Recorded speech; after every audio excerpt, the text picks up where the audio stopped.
Beb, saya masih sulit mencerna Habib bilang bukannya masalah berat-beratan hewan kurbannya, gede-gedean, pengen nunjukin, tapi kan kadang sekarang ini zamannya ada juga yang bilang maksiat saja sekarang dipamerkan. Kenapa tidak harusnya kebaikan tuh ya flexing saja, flexing kebaikan agar orang-orang mengikuti, Beb? Betul. Soal hewan kurban ini. Betul. Ya, konteks hewan kurban. Betul, nggak apa-apa. Flexing kebaikan itu baik. Bahkan kata Al-Quran, intubdus shadaqati fa ni'mah ya. Kalau kamu mempertontonkan sedekahmu, itu baik. Karena itu bernilai sedekah juga kan. Ngajak orang akhirnya juga berkurban. Menyadarkan orang untuk mencintai dan melakukan kebaikan. Bahkan ada beberapa konteks di mana flexing itu wajib dan kalau nggak flexing itu haram. Misalnya kalau kita punya lembaga, masjid, ada yang kurban 5 orang, maka kita harus flexing, harus foto, harus share di media sosial masjid bahwa kurban telah dilaksanakan dan lain sebagainya sebagai bentuk pertanggungjawaban kepada jamaah masjid dan para orang yang mengirimkan hewan kurbannya ke masjid. Jadi di era pasca kebenaran, di mana orang itu mempertontonkan sesuatu yang tidak sepatutnya dipertontonkan, memamerkan sesuatu yang seharusnya disimpan oleh dia, maka kalau kemaksiatan aja dipamerkan, maka dia tidak harus kebaikan ini juga dipamerkan sebagai bentuk antitesa dan perlawanan terhadap kampanye keburukan itu. Jadi makanya gue selalu mendorong jamaah haji, orang yang berkurban, untuk nge-share cerita hajinya, untuk mempertontonkan di media sosial prosesi hajinya sebagai edukasi, sebagai motivasi. Atau bahkan dari dulu sebenarnya budaya kita begitu kok. Ada walimatus safar kan. Orang kalau berangkat haji atau pulang haji itu ngundang orang, kemudian cerita, tadi kemarin di Mekah begini. Itu untuk memotivasi orang lain agar semangat untuk berangkat haji, untuk berbagi edukasi kepada orang lain, apa nilai-nilai yang dia bawa.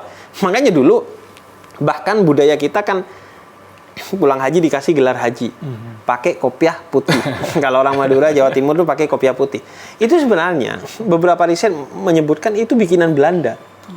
Karena orang kalau balik ke Indonesia dikasih gelar haji, soalnya pasti omongan-omongan inspiratifnya dari tanah suci itu dibawa ke tanah air dan kemudian membangun kesadaran bahwa penjajahan itu salah. Sehingga bagian dari politik spionasenya Belanda, tandain aja, oh ini Pak Haji. Jadi hati-hati dia diikuti terus. Jadi sah-sah saja kalau di era sekarang sudah berubah, orang-orang apapun itu yang berkaitan dengan ibadah kadang dikontenin. Nggak apa-apa, dikontenin. Balik lagi ke hatinya. Walaupun nggak dikontenin, tapi hatinya bangga dengan apa yang sudah dilakukannya, maka itu sudah dosa. Itu disebutnya ujub. Kalau dikontenin dengan rasa bangga disebutnya sombong, karena dia butuh objek. Serba salah nih ya jadi ya. Apalagi ketika banyak likes, komentar. Butuh kebesaran hati, ketulusan hati. Baik gak ngontenin maupun ngontenin.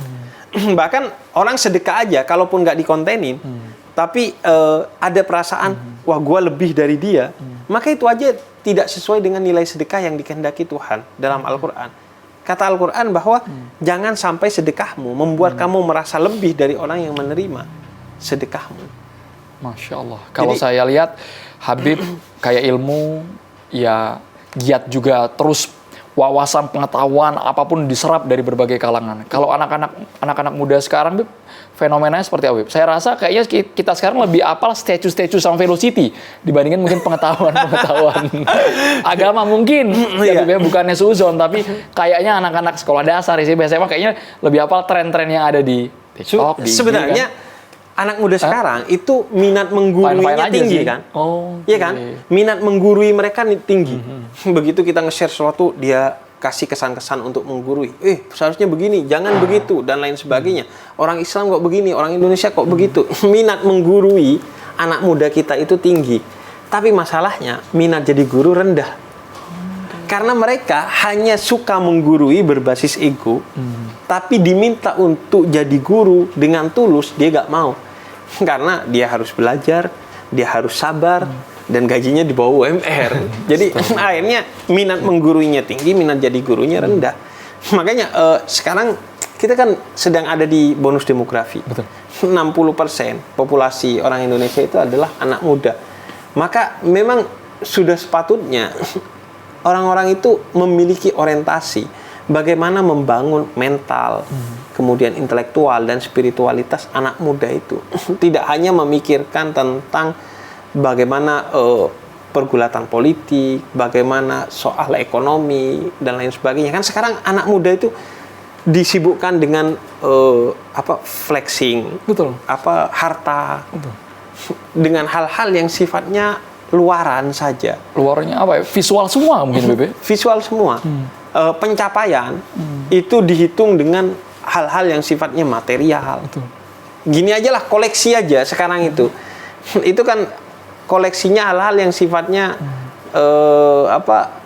kekayaan kan. Koleksi mobil lah, koleksi ini, koleksi itu. Seharusnya kan dia koleksi buku gitu kan. Masya Allah. Iya. Seharusnya koleksi ilmu atau koleksi hal-hal yang bernilai sejarah, misalnya seperti lukisan dan lain sebagainya. Sehingga hal-hal seperti itu telah jauh dari anak muda kita. Maka ini sudah tentu ancaman bagi bencana demografi, bukan lagi bonus demografi. Kalau anak mudanya mayoritas dan tidak berkualitas, yang terjadi adalah bencana demografi. Dan problem utama anak muda kita juga adalah sekarang berpikir segala sesuatunya bisa instan mereka dapatkan. Cepat kaya. Cepat kaya, sukses. cepat sukses, cepat punya jabatan, cepat ini, cepat itu. Dia berpikir segalanya itu bisa serba cepat dia dapatkan dengan fasilitas dari orang dalam, fasilitas dari uang, fasilitas dari ini dan itu, tidak mengandalkan kepada konsistensi. Padahal kalau dalam Islam istiqamah khairun min alfi karamah. Konsistensi itu jauh lebih mulia dari kekeramatan yang ada di luar sana. Dan yang saya salut Habib konsisten syiar dakwah dengan berbagai platform multi kanal. Habib selalu menyiarkan dengan kemasan yang bisa diterima semua generasi. Agar mereka bukan bermaksud merekanya ikut Habib, tapi minimal mereka bisa mencerna itu dengan gaya mereka sendiri, kemudian mereka tetap berada di jalan kebaikan, Bib. Kan punya tanggung jawab juga. Ya, Bib sebagai ustadz yang konten kreator, followernya 6,7 juta, kan punya tanggung jawab kan, Bib ya? Punya tanggung jawab akan konten yang kita unggah kan, Bib? Iya. Pertama, melihat itu sebagai bukan privilege, tapi tanggung jawab. Itu penting sekali, melihat itu sebagai tanggung jawab. Yang kedua, mentransfer kebaikan, ilmu, dan segala hal positif itu secara egaliter. Karena Nabi itu gak punya murid, gak punya umat. Menyebutnya Nabi sahabat. Jadi Nabi itu tidak menggurui, tapi ngajak ngobrol untuk mentransfer kebaikan yang ada kepada orang-orang di sekitarnya yang beliau sebut sebagai sahabat bagi beliau. Karena itu saya dari awal memilih jalan itu, jalan egaliter dalam edukasi terhadap orang lain. Saya memilih platform yang dekat dengan anak muda yang menjadi segmen dakwah saya. Saya memilih kata-kata yang dekat dengan mereka. Saya memilih tema yang dekat dengan mereka, dan saya memilih pakaian hingga gaya yang juga dekat dengan mereka. Resikonya ya kalau saya melihat kehabiban, keustatan, keilmuan itu sebagai privilege, wibawa saya sudah hilang dari lama. Tapi kan saya melihat ini adalah bentuk pengorbanan kita.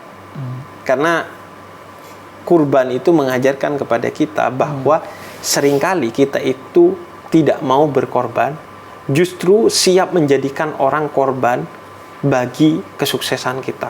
Yang penting adalah kita. Sehingga Tuhan menjadi nomor sekian, yang ada hanyalah saya, aku, dan lainnya. Bahwa pick me, bahwa segala sesuatu ini seolah diciptakan untuk saya dan soal saya. Hingga di tapal batas kita itu punya istilah hak asasi manusia, HAM. Nggak punya istilah wajib asasi manusia, WAM. Karena pikiran kita hanya menuntut hak, hak dan hak, tidak pernah memikirkan kewajiban.